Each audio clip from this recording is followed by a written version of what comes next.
से बाल अवस्था में युवा अवस्था हमारे साथ नहीं रही, परिस्थिति हमारे साथ नहीं रही आदि ऐसा विचार करने पर संसार से वैराग्य होता है।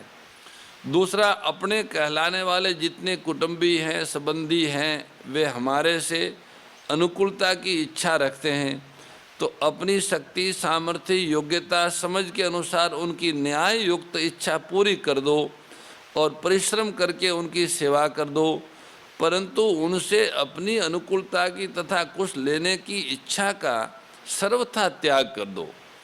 इस तरह अपनी सामर्थ्य के अनुसार वस्तु देने से और परिश्रम करके सेवा करने से पुराना राग मिट जाता है और उनसे कुछ भी न चाहने से नया राग पैदा नहीं होता।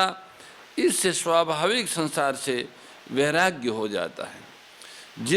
तीसरा, जितने भी दोष, पाप, दुख पैदा होते हैं वे सभी संसार के राग से ही पैदा होते हैं और जितना सुख शांति मिलती है वह सब राग रहित होने से मिलती है।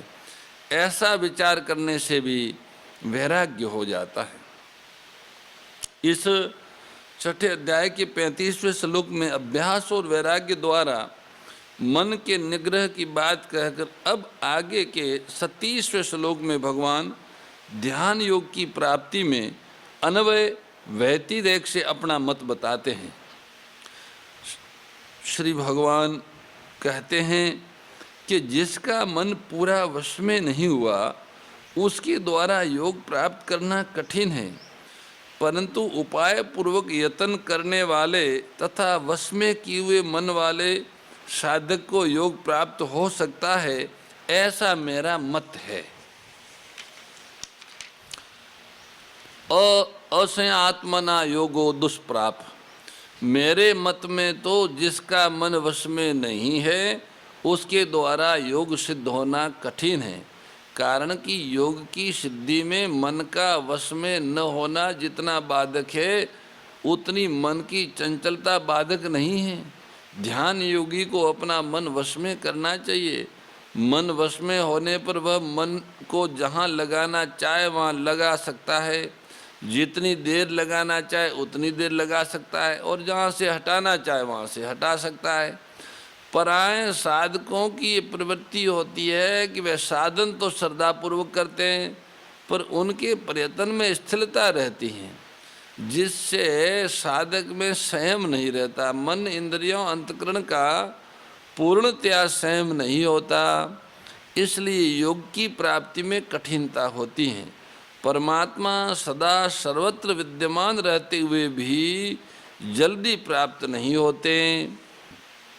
साधक के अंतःकरण में विषय भोगों की रुचि रहने के कारण ही वह संयम नहीं कर पाता, मन इंद्रियों को अपने वश में नहीं कर पाता, इसलिए उसको योग की प्राप्ति में, ध्यान योग की सिद्धि में कठिनता होती है। परंतु जो तत्परता पूर्वक साधन में लगा हुआ है, जो ध्यान योग की सिद्धि के लिए ध्यान योग के उपयोगी आहार विहार, सोना, जागना आदि उपायों का, नियमों का नियमित रूप से दृढ़ता पूर्वक पालन करता है, जिसका मन सर्वथा वश में है, ऐसे वश्यात्मा साधक के द्वारा योग प्राप्त किया जा सकता है, उसको ध्यान योग की सिद्धि मिल सकती है, ऐसा मेरा मत। इति में मति। वश्य आत्मा होने का उपाय है सबसे पहले अपने आप को ये समझे कि मैं भोगी नहीं हूँ, मैं जिज्ञासु हूँ तो केवल तत्व को ही जानना मेरा काम है। मैं भगवान का हूँ तो केवल भगवान के अर्पित होना ही मेरा काम है। मैं सेवक हूँ तो केवल सेवा करना ही मेरा काम है। किसी से कुछ भी चाहना मेरा काम नहीं है। इस तरह अपनी अहंता का परिवर्तन कर दिया जाए तो मन बहुत जल्दी वश में हो जाता है। जब मन शुद्ध हो जाता है तब वह वश में हो जाता है। मन में उत्पत्ति विनाशशील वस्तुओं का राग रहना ही मन की अशुद्धि है। जब साधक का एक परमात्म प्राप्ति का दृढ़ उद्देश्य हो जाता है तब उत्पत्ति विनाशशील वस्तुओं का राग हट जाता है और मन शुद्ध हो जाता है। व्यवहार में साधक ये सावधानी रखे कि कभी किसी अंश में पराया हक न आ जाए, क्योंकि पराया हक लेने से मन अशुद्ध हो जाता है।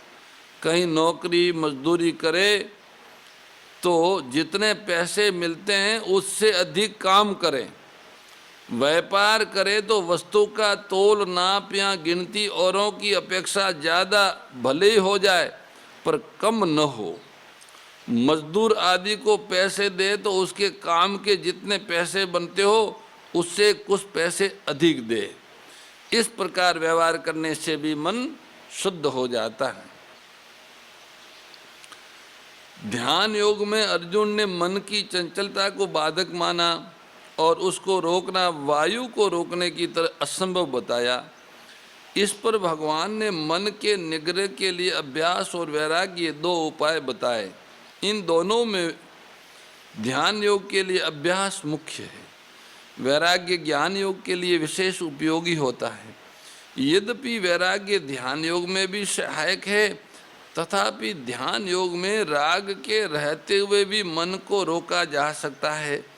अगर ये कहा जाए कि राग के रहते हुए मन नहीं रोकता तो ये आपत्ति आती है। पातंजलि योग दर्शन के अनुसार चित्तवृत्तियों का निरोध अभ्यास से ही हो सकता है। अगर उसमें वैराग्य ही कारण हो तो सिद्धियों की प्राप्ति कैसे होगी? अगर भीतर राग रहते हुए चित्त एकाग्र और निरुद्ध हो गया तो उसमें राग के कारण से सिद्धियां प्रकट होती हैं। कारण कि स्वयं किसी न किसी सिद्धि के लिए किया जाता है और जहाँ सिद्धि का उद्देश्य है वहाँ राग का अभाव कैसे हो सकता है? परंतु जहाँ केवल परमात्मा का उद्देश्य है वहाँ ये धारणा, ध्यान और समाधि भी परमात्मा की प्राप्ति में सहायक होते हैं। एकाग्रता के बाद जब चित्त की निरुद्ध अवस्था आती है तब समाधि होती है। समाधि कारण शरीर में होती हैं और समाधि से भी व्युत्थान होता है। जब तक समाधि और व्युत्थान ये दो अवस्थाएं हैं तब तक प्रकृति के साथ संबंध है। प्रकृति से सर्वथा संबंध विच्छेद होने पर तो सहज अवस्था होती है, जिसे व्युत्थान होता ही नहीं। अतः चित्त की चंचलता को रोकने के विषय में भगवान ज़्यादा नहीं बोले, क्योंकि चित्त को निरुद्ध करना भगवान का ध्येय नहीं।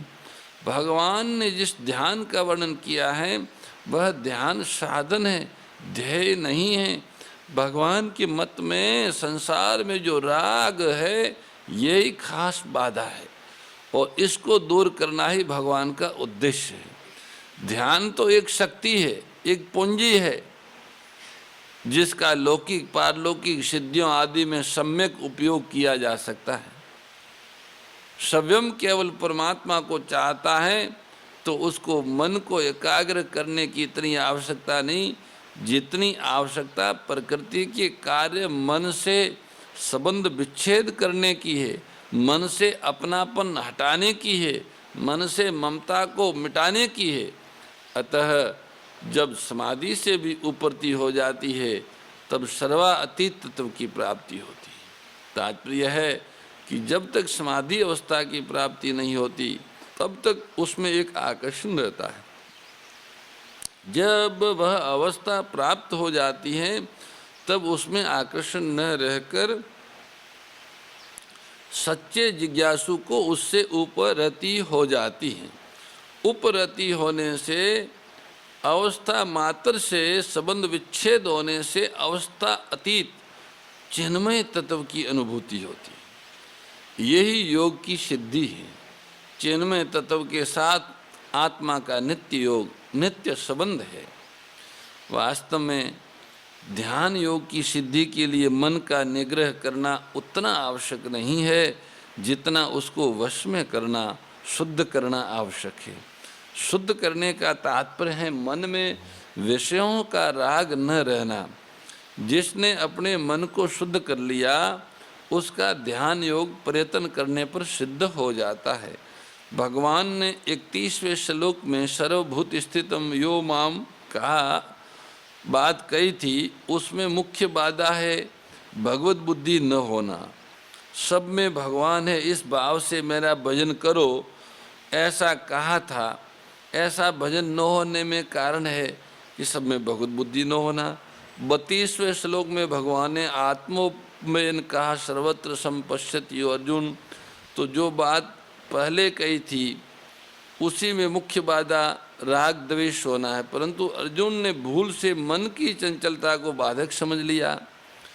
मन की चंचलता बाधक नहीं है, सब में भगवत बुद्धि न होना और राग द्वेष होना यही बाधक है। जब तक राग द्वेष रहते तब तक सब में भगवत बुद्धि नहीं होती, और जब तक सब में भगवत बुद्धि नहीं होती, भगवान के सिवाय दूसरी सत्ता की मान्यता रहती है, तब तक मन का सर्वथा निरोध नहीं होता। वर्ती का निरोध करने से वर्ती की सत्ता आती है, क्योंकि वर्ती की सत्ता स्वीकार की है तभी तो निरोध करते हैं। स्वरूप में कोई वर्ती नहीं है, अतः वर्ती का निरोध करने से कुछ काल के लिए मन का निरोध होगा, फिर व्युत्थान हो जाएगा। अगर दूसरी सत्ता की मान्यता ही न रहे तो फिर व्युत्थान का प्रश्न ही पैदा नहीं होगा। कारण कि दूसरी सत्ता न हो तो मन है ही नहीं, द्वंद्व को लेके ही मन है। 37वें श्लोक में भगवान ने कहा कि जिसका अंतःकरण पूरा वश में नहीं है, जो स्थिर प्रयत्न वाला है, धीमी गति से चलने वाला, उसको योग की प्राप्ति में कठिनता होती है।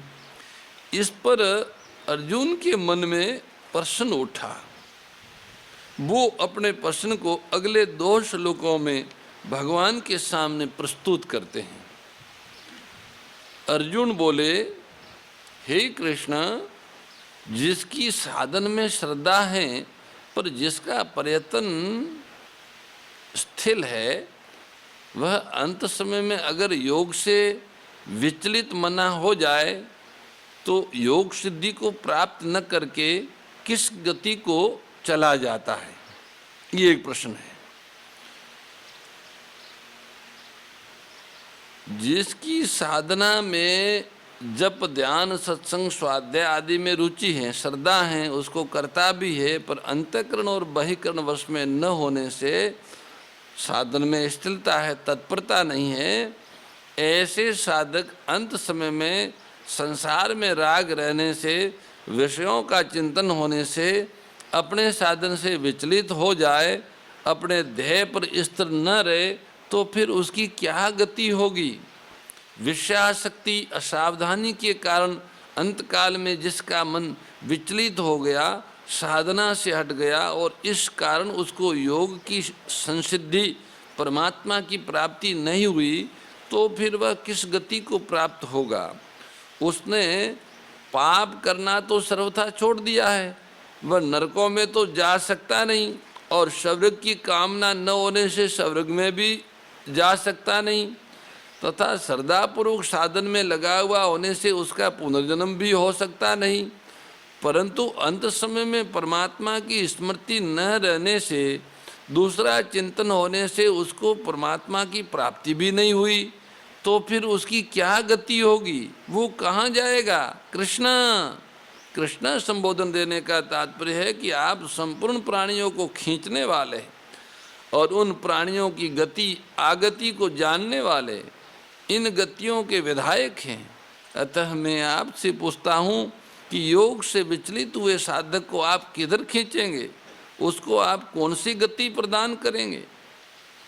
ऐसा उन्होंने अर्जुन ने भगवान से प्रश्न किया और बोले, हे माँ बाओ, संसार के आश्रय से रहित और परमात्मा की प्राप्ति में, परमात्मा प्राप्ति की मार्ग में मोहित विचलित हुए इस दोनों ओर से भ्रष्ट हुआ साधक क्या छिन्न भिन्न बिना ऋतु के बादल की तरह नष्ट तो नहीं हो जाता है। अर्जुन के पूर्वक इस श्लोक में काम गति कृष्ण गच्छति कहकर जो बात पूछी थी, उसी का फिर दूसरे श्लोक में भी खुलासा, ओ अप्रतिष्ठो महाभाव विमूढ़ो ब्रह्मण पथि, ऐसा कह के सांसारिक प्रतिष्ठा से तो वो जानकर रहित हुआ है। उसने संसार के सुख आराम आदर सत्कार यश प्रतिष्ठा आदि की कामना छोड़ दी है, इनको प्राप्त करने का उद्देश्य नहीं रहा है। इस तरह संसार का आश्रय छोड़कर वह परमात्मा प्राप्ति के मार्ग पर चला, पर जीवित अवस्था में परमात्मा की प्राप्ति नहीं हुई और अंत समय में साधन से विचलित हो गया, परमात्मा की स्मृति नहीं रही, तो फिर क्या होगा? ऐसा वह दोनों ओर से भ्रष्ट हुआ, सांसारिक और पारमार्थिक दोनों उन्नतियों से रहित हुआ साधक छिन्न भिन्न बिना ऋतु के बादल की तरह नष्ट तो नहीं हो जाता। जैसे किसी बादल के टुकड़े ने अपने बादल को तो छोड़ दिया और दूसरे बादल तक वह पहुंचा नहीं, वायु के कारण बीच में ही छिन्न भिन्न हो गया, ऐसे ही साधक ने संसार के आश्रय को तो छोड़ दिया और अंत समय में परमात्मा की स्मृति नहीं रही, फिर वह नष्ट तो नहीं हो जाता, उसका पतन तो नहीं हो जाता। बादल का दृष्टांत यहाँ पूरा नहीं बैठता, कारण कि वह बादल का टुकड़ा जिस बादल से चला, वह बादल और जिसके पास जा रहा था वह बादल तथा वह स्वयं, ये तीनों एक ही जाति के हैं, तीनों ही जड़ है। परंतु जिस साधक ने संसार को छोड़ा, वह संसार और जिसकी प्राप्ति के लिए चला वो परमात्मा तथा वो स्वयं साधक, ये तीनों एक जाति के नहीं हैं। इन तीनों में संसार जड़ है और परमात्मा तथा स्वयं चेतन है।